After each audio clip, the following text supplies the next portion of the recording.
Hello et bienvenue dans ce nouvel épisode de podcast de la vie à un plan pour toi. J'espère que vous allez bien. Je suis hyper heureuse de vous retrouver aujourd'hui pour un sujet, ma foi, important qui est le deuil relationnel. Je sais à quel point ce sujet vous intéresse, vous intrigue et surtout, je sais à quel point vous avez peut-être cliqué sur cet épisode-là particulièrement parce que vous êtes dans cette situation. Et par expérience, je sais qu'on n'est pas éduqué au deuil. On n'a pas encore trouvé la recette magique pour bien le vivre. Et du coup, dans cet épisode, j'avais envie de vous parler des outils, en tout cas, qui peuvent vous aider à traverser cette période-là. Et aussi vous parler de mon expérience, mais de tout ce que je sais autour du deuil relationnel. C'est essentiel pour moi parce que souvent, dans ces moments-là qu'on traverse, de séparation, de deuil relationnel, peu importe le contexte, c'est souvent nos amis qui vont nous donner des conseils parfois non sollicités, parfois des conseils dont on se passerait bien. Et il y a surtout une chose que je veux vous dire avant de démarrer, c'est que vous avez votre manière de gérer le deuil et personne n'a son mot à dire dessus. Ce qui est important, c'est de comprendre que généralement, vous savez que cette histoire est terminée, puisque factuellement c'est le cas, mais vous le savez mentalement. Émotionnellement, il y a encore beaucoup de choses qui se jouent après une séparation, puisque on continue à y penser, on continue d'espérer, on se rejoue toutes les scènes possibles, on rejoue tous les scénarios. On peut même être dans l'attente d'un message qui, normalement, ne devrait plus avoir d'emprise ou de pouvoir sur soi, et pour autant, on l'attend quand même. Et le pire, c'est que on finit par croire qu'on n'arrive pas à lâcher, qu'on a un problème, que c'est pas normal qu'on n'arrive pas à oublier l'autre, alors qu'en réalité, on n'a surtout pas encore compris ce que cette relation venait nourrir chez nous et comment faire pour justement traverser ce détachement-là de l'autre. Et croyez-moi, je sais à quel point ça peut être difficile. Donc, l'idée, c'est de comprendre que le deuil relationnel, c'est pas juste essayer d'oublier quelqu'un. Et d'ailleurs, moi, j'ai jamais trop aimé cette notion d'oublier quelqu'un, puisque je considère que toutes les personnes qu'on rencontre au cours de notre vie, peu importe d'ailleurs que ça dure 3 semaines, 3 mois ou 3 ans, c'est des personnes qui ont fait partie de notre histoire, qui souvent nous ont permis de nous construire, qui nous ont permis d'apprendre certaines leçons de vie. Et donc, j'aime pas trop l'idée d'oublier quelqu'un. Pour moi, le vrai deuil relationnel, c'est faire le deuil d'une personne, mais surtout du futur qu'on avait projeté avec cette personne-là, une espèce de fantasme de la représentation de la personne. On doit faire le deuil de la version de soi qui avait très envie que ça marche et qui s'était presque oubliée dans la relation pour que ça puisse fonctionner. Et aussi de la sécurité émotionnelle qu'on projetait dans cette relation-là. Donc, dans un deuil relationnel, il y a plein de mini et gros deuils à faire. Il faut comprendre que si on n'arrive pas à lâcher, ça n'a rien à voir avec la faiblesse, ça n'a rien à voir avec la vulnérabilité. C'est souvent parce que cette relation, elle activait un manque qui était là depuis plus longtemps que juste cette personne. Je m'explique. La peur d'être seule, c'est déjà quelque chose qui est là quand c'est arrivé par un traumatisme. Et donc la peur d'être seule, elle est souvent là depuis l'enfance. Comme le besoin de validation, comme un espèce de vide intérieur, comme la peur de ne pas être choisi, comme la peur d'être abandonné. Et donc, ces comportements-là dans les relations vont entretenir cette blessure. Les comportements dont je parle, c'est vraiment le fait d'aller regarder les réseaux de l'autre, de relire les messages, d'idéaliser la relation, d'idéaliser la personne. Donc de mettre ce voile-là sur la relation, de ne pas être totalement lucide, d'essayer d'oublier tout ce qui n'allait pas et de mettre le focus sur ce qui allait, justement. et se raconter beaucoup d'histoires et de mensonges sur la relation, et notamment qu'avec plus d'amour ou plus d'efforts ou plus d'investissement, cette relation aurait pu marcher. Donc, il faut comprendre ça, c'est que souvent, ce qui se passe, il y a évidemment, on est bien d'accord, le deuil de la relation de la personne, mais ça, c'est qu'une infime partie du pourquoi on est encore attaché à quelqu'un, parfois des mois, voire des années après. Et quand on a compris ça, je pense que ça permet d'aller un peu plus loin, de faire une meilleure introspection et de comprendre que ce qu'on garde, ce qu'on essaye en tout cas de garder, c'est vraiment plus la représentation de l'autre, plus les projections qu'on faisait, plus ce que la relation venait nourrir chez nous. Je vais aller beaucoup plus loin là-dedans, c'est que souvent, on rentre dans une relation, et notamment quand on est dans la dépendance affective ou qu'on a un attachement anxieux, on est avec quelqu'un parce qu'elle vient remplir le vide. Elle vient apaiser la peur d'être seule. Elle vient valider le fait qu'on est aimable ou qu'une personne nous choisit. Et malheureusement, quand ça part de cette blessure-là, quand la personne part aussi, elle part avec notre validation. Elle vient nous raconter que on ne peut pas être choisi, qu'on n'est pas assez bien pour l'être. On n'est plus validé. Et donc, la peur de la solitude, la mauvaise estime de soi, le vide intérieur refait surface au moment de la séparation. Et donc, pour ne pas ressentir ça, on va essayer de s'y accrocher de toutes ses forces. Sauf que, quand la personne n'est plus là, la seule chose à laquelle on va pouvoir se raccrocher, c'est tous les micro-contacts qui n'en sont pas vraiment, mais qu'on peut avoir avec l'autre. C'est-à-dire les souvenirs, donc y penser tout le temps, parce que tant qu'on y pense, notre cerveau ne faisant pas la différence entre l'imagination et la réalité, il entretient la relation. Je ne sais plus où j'en étais. Bref, donc on va s'accrocher, on va s'accrocher à ces souvenirs-là. On va s'accrocher aux réseaux sociaux parce que tant que je vois ce que tu fais, c'est comme si je contrôlais et donc j'ai l'impression d'avoir un lien avec toi. Donc toutes ces petites choses-là, les petits messages, les likes sur les stories, les vues sur les stories. Donc ça devient hyper piégeux dans la guérison et dans le processus de deuil. Donc le deuil va commencer quand vous allez arrêter de vouloir récupérer la relation. Le deuil va commencer quand vous allez comprendre que la prochaine étape, c'est pas que l'autre revienne ou que ça reparte, mais que c'est le premier jour pour commencer à se reconstruire et à aller de l'avant. Je vous dis ça, je sais que c'est hyper difficile quand on est en plein dedans, d'avoir cette force-là. Et j'espère que vous écouterez mon podcast à un moment où vous serez capable de faire ce shift-là. Et si c'est pas aujourd'hui, c'est totalement ok aussi. Donc, à partir du moment où vous allez arrêter de courir après la clôture, après on va se dire au revoir, après le fait de toujours vouloir qu'ils comprennent, de toujours vouloir qu'il ait une bonne image de vous, que surtout il ait la bonne version. Quand vous allez arrêter de courir après le fait qu'il s'excuse ou qu'il revienne pour enfin avancer, là, vous allez commencer le processus de deuil. Donc guérir, c'est pas du tout supprimer le manque. Le manque, il est humain. Qu'une personne avec qui vous avez passé du temps, avec qui vous avez créé des souvenirs, vous manque, c'est juste humain.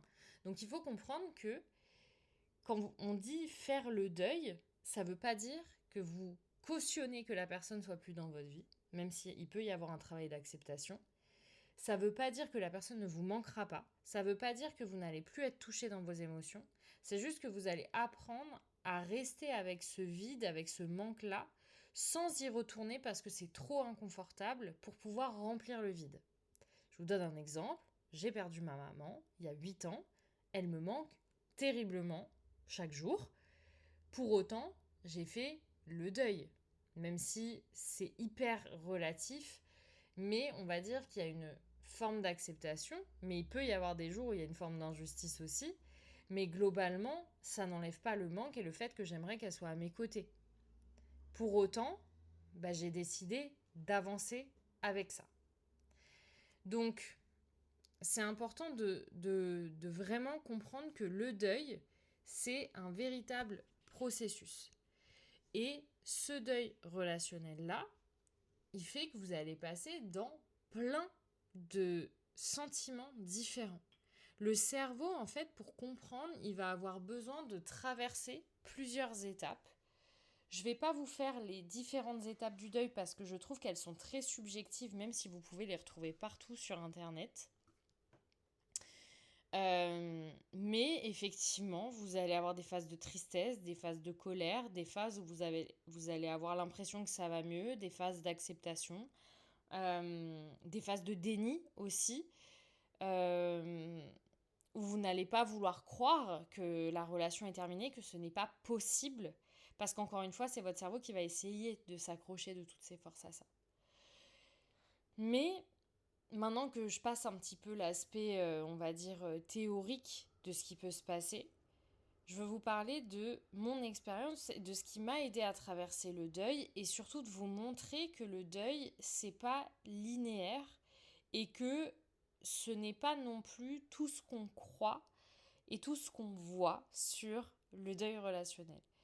Quand je me suis fait quitter, parce que disons les termes, c'était ça, même si honnêtement, aujourd'hui avec le recul, c'était la meilleure décision qu'il ait prise, c'était un cadeau pour lui comme pour moi, et de plus belles choses m'attendaient derrière, sur le moment, ça m'a fait l'effet d'un tsunami.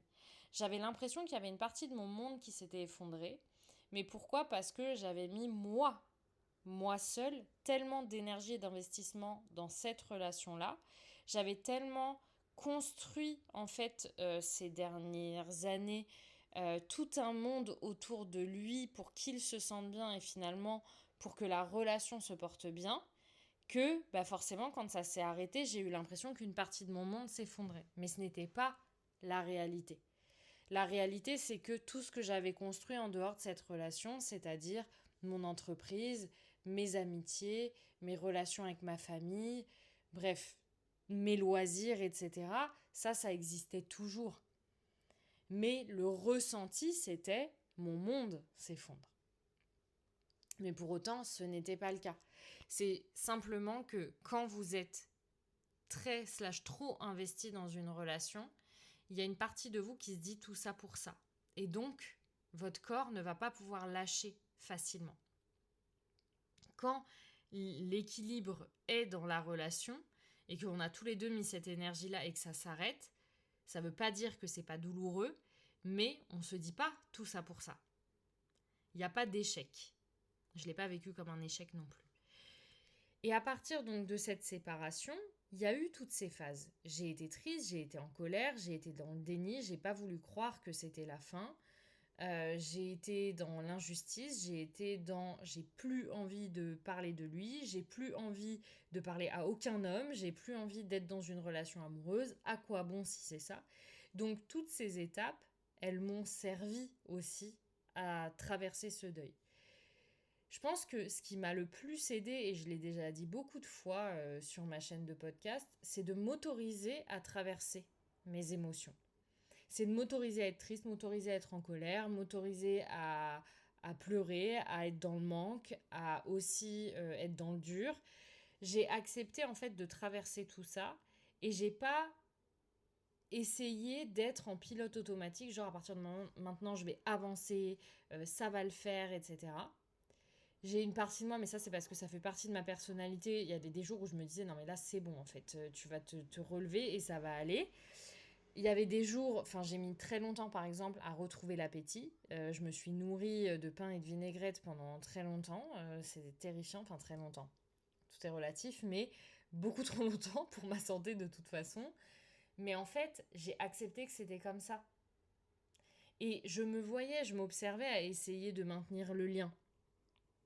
Mais c'était parce que, comme je le disais au début de cet épisode, parce que cette relation, au-delà du fait que j'ai aimé cette personne, elle venait nourrir quelque chose à l'intérieur de moi. Et notamment, si je suis très honnête envers moi-même, je pense que vu qu'avant lui, j'avais plus été en couple depuis longtemps, je me suis raccrochée à ce statut aussi de couple et, et j'avais envie, en fait, j'avais envie d'être en couple, j'avais envie de fonder une famille, j'avais envie de tout ça et donc j'avais pas envie de lâcher l'espoir que ça puisse arriver. Et en fait, c'est pas grave de s'en rendre compte et ça n'enlève pas l'amour. C'est juste une très bonne analyse de comment je me suis sentie et de la vérité sur cette relation. C'est que très souvent, on s'accroche au statut d'être en couple. C'est pas la personne elle-même. Et enfin voilà, il y a cette réalité-là. C'est que j'avais envie d'être en couple, j'avais envie de vivre avec quelqu'un, j'avais envie de connaître le quotidien avec une personne. Et donc, en me quittant, il mettait pas seulement un terme à notre relation, il mettait un terme à mes espoirs, à mes rêves, à mes fantasmes, enfin voilà, à tout ça, à mon envie d'être mère, alors que c'est pas clairement pas lui qui contrôlait ça, mais dans mon esprit, en tout cas, c'est comme ça que je l'ai ressenti. Et donc, je pense que c'est nécessaire de se poser les bonnes questions et de se dire, finalement, quand je me suis mise en couple avec cette personne, qu'est-ce que c'est venu rassurer? Quelle part de moi a été rassurée? Parce que en comprenant ça, on comprend aussi que si la personne me quitte et que j'ai l'impression que c'est elle qui nourrit toutes ces parts de moi en étant en couple avec moi, je le perds s'il n'est pas là. Et donc, il faut aller creuser ce truc-là.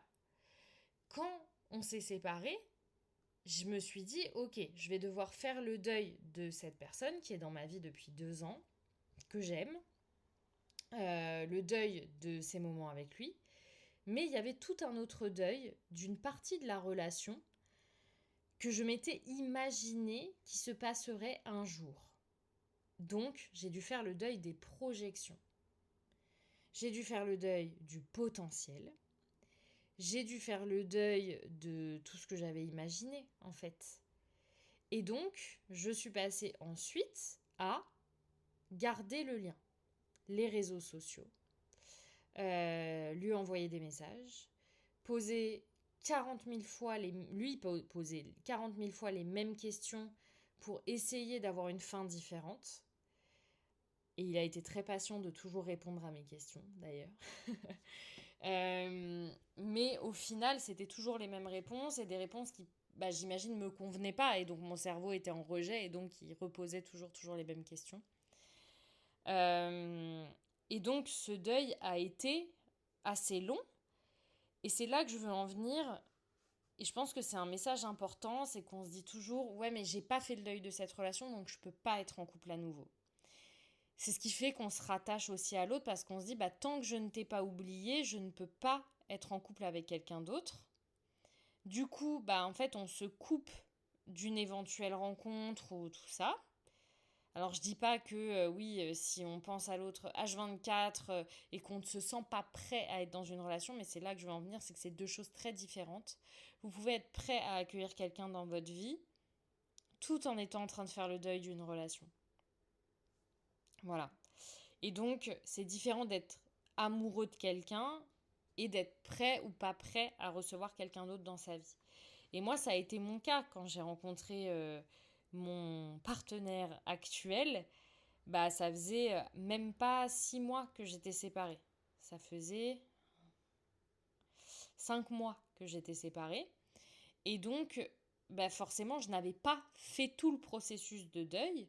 Mais pour autant, ça ne m'a pas empêché de construire une relation saine sur des bases beaucoup plus saines, puisque dans le deuil, j'ai aussi fait tout un travail d'estime de soi. J'ai aussi décidé de regarder un peu quelles étaient les leçons de la relation qui se terminait.